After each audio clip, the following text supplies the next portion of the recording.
राज्यर आईन श्रृंखला स्थिति नहीं समीक्षा करिसेंती मुख्यमंत्री। असामाजिक व्यक्ति विशृंखलाकारी कड़ा नजर रखा मुख्यमंत्री देइछंती निर्देश। मुख्यमंत्री कहिथिले एक शांतिपूर्ण राज्य भाव में परिचित ओडिशार छवि को मलिन करने किसी उद्देश्य प्रणोदित गोष्ठी उद्यम करुछंती। सेमानंकु दृढ़ हस्तरे दमन करिवार आवश्यकता रही। एपरि व्यक्ति मानंक उपरे सतर्क दृष्टि रखिबा से पुलिस उच्च पदाधिकारी मानंकु निर्देश देइछंती। विशेषकर ब्रह्मपुर आईनजीवी पीतवास पंडा हत्याकारी तुरंत खोजी बाहर करने निर्देश देवा सहित अपराधी माने जेमिति आईन सम्मुखीन हेबे एवं दृष्टांतमूलक दंड पाइबे सेप्रति पदक्षेप नेबाकू मुख्यमंत्री निर्देश देइथिले। सेहिभଳି कटकर स्थिति बाबद में वरिष्ठ अधिकारी अवगत होइथिले मुख्यमंत्री। कर्फ्यू उठिबा सहित इंटरनेट सेवा पुनः स्थापित होइछि।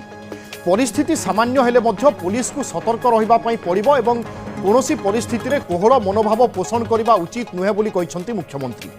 वर्तमान परिस्थिति रे सबु संवेदनशील अंचल रे पुलिस फोर्स मुतयन सहित पाट्रोलिंग जारी रखिबा पई मध्य निर्देश देइछंती मुख्यमंत्री।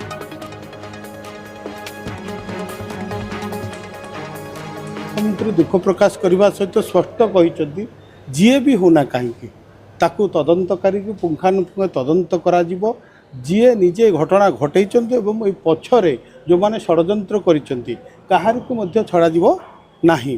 तेणु बर्तमान पुलिस अनेक सुराग जहाँ पाइलानी बर्तमान आउरी अनुसंधान चली एवं दृढ़ दृढ़ कार्यानुष्ठान हम सबुबले आम प्रिय मुख्यमंत्री निर्देश दौरान आईन श्रृंखला जमती विपर्य न हुए आईन ओडिशावासी को न्याय मिलिबो शांति मिलिबो एवं कौनसी दुर्बृत्त जो माने असामाजिक युवक जो कार्य लिप्त काहारी को मध्य छड़ा जीव नहीं। प्रिय मुख्यमंत्री सबुबले कहते आम सरकार लोकों पर काम करुच्ची लोकंर सुरक्षार दायित्व आम सरकार रही एवं से हिसाब से समस्त विभाग अधिकारी मानक डाकी आज पुलिस विभाग अधिकारी डाकी निर्देश दे।